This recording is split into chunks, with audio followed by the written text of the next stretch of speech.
આજે આપણે બનાવવાના છીએ નાનાથી લઈને મોટા લોકોને બહુ જ પસંદ હોય તેવી પાઉંભાજી એકદમ રેસ્ટોરન્ટ જેવી છે અને બહુ જ સરળતાથી બની જાય છે. તો આવો શરૂઆત કરીએ. એક કુકરમાં બધા જ શાકભાજીને બાફી લઈશું. આના માટે તમે તમારી પસંદના શાકભાજી વધારે ઓછા પ્રમાણમાં લઈ શકો છો. ગાજર અને વટાણા નાખ્યા બાદ આપણે એમાં ફ્લાવર નાખી દઈશું. 1 ગ્લાસ જેટલું આપણે આમાં પાણી નાખવાનું છે અને સાથે જ મીઠું નાખી દેવાનું છે. જ્યારે પણ આપણે શાકભાજીમાં બાફવા માટે મૂકીએ છીએ ત્યારે એક વાતનો ખ્યાલ રાખવાનો કે પાણી વધારે નથી ઉમેરવાનું, નહીં તો પછી જ્યારે ભાજી બનાવતી વખતે આપણે એની થિકનેસ જે છે મેન્ટેન કરવામાં બહુ વાર લાગી જતી હોય છે. તો હવે કુકર બંધ કરી અને 4 વિસલ આવે ત્યાં સુધી આને આપણે બાફી લેવાના છે. હવે શાકભાજી બફાઈ રહ્યા છે તો ત્યાં સુધી આપણે મસાલાની પેસ્ટ રેડી કરી લઈશું. તો એક વાટકીમાં મેં લસણ લીધું છે અને એની સાથે હું ઉમેરી રહી છું 5 લીલા મરચાં.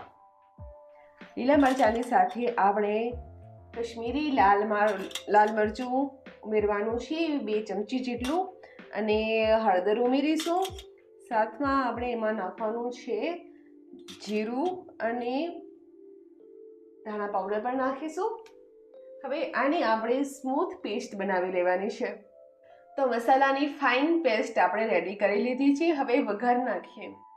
તો વઘાર નાખવા માટે આપણે અહીંયા લીધી છે એક કઢાઈ અને તેમાં આપણે થોડું તેલ નાખીશું. ભાજીમાં વધારે તેલની જરૂરત નથી હોતી. તેલની સાથે જ આપણે થોડું બટર પણ ઉમેરવાનું છે.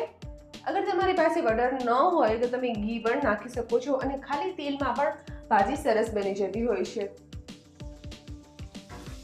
બટર થોડું ઓગળે એટલે આપણે એમાં મસાલાની પેસ્ટ નાખી દઈશું જે આપણે પહેલેથી પ્રિપેર કરીને રાખી હતી. એ મસાલાની પેસ્ટ આપણે એમાં નાખી દેવાની છે.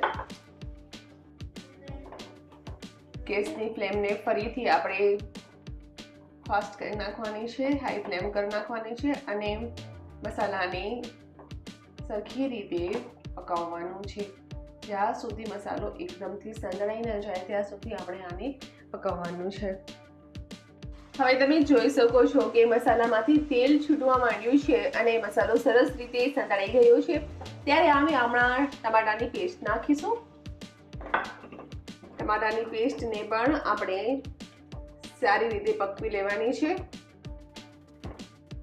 ભાજી બનાવવામાં વધારે વાર નથી લાગતી. ફક્ત આપણે ટમાટાની પેસ્ટ અને જે મસાલાની પેસ્ટ આપણે બનાવીએ છીએ તેને સરખી રીતે પકવવાની હોય છે, કારણ કે શાકભાજી તો આપણે પહેલેથી જ બાફી લીધા છે. હવે આપણે આમાં નાખીશું પાઉંભાજીનો મસાલો 1 ચમચી જેટલું અને મીઠું ઉમેરીશું. હવે અહીંયા એક વાતનો ખ્યાલ રાખવાનો છે કે આપણે જ્યારે શાકભાજી બાફવા માટે મૂક્યા હતા ત્યારે પણ તેમાં મીઠું ઉમેર્યું હતું અને જે આપણે બટર યુઝ કર્યું છે એ પણ સોલ્ટેડ બટર છે, તો એમાં પણ મીઠાનું પ્રમાણ હોય છે. તો મીઠું તમને એ પ્રમાણે નાખવાનું છે. હવે આ બધાને સારી રીતે પકવીશું.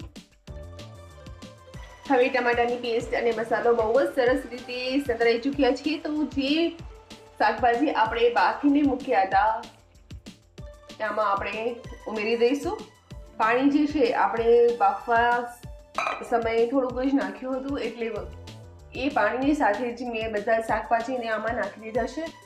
હવે મેશરની મદદથી બધા જ શાકભાજીને આપણે મેશ કરી નાખવાના છે. ગેસની ફ્લેમ મેં લો કરી નાખી છે. બધા જ શાકભાજી છે બહુ સરસ રીતે બફાઈ ચૂક્યા છે.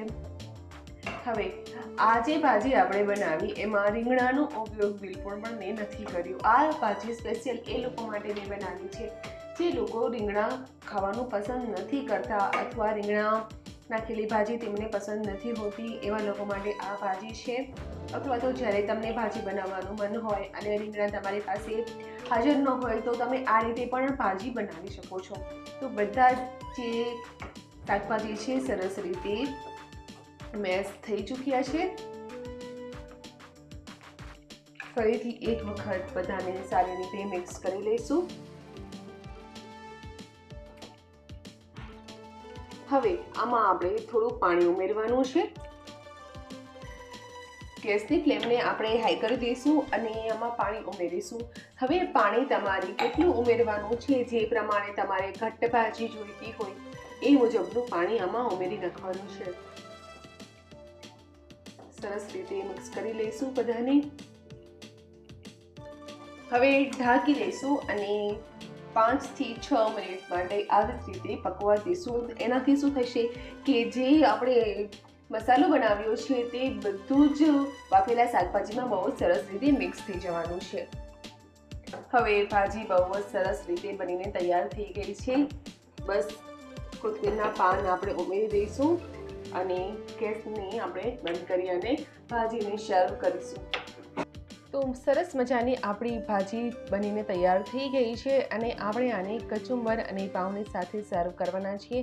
તો આ રેસીપી જરૂરથી ટ્રાય કરજો અને તમને કેવી લાગી તે મને ફીડબેક જરૂરથી આપજો.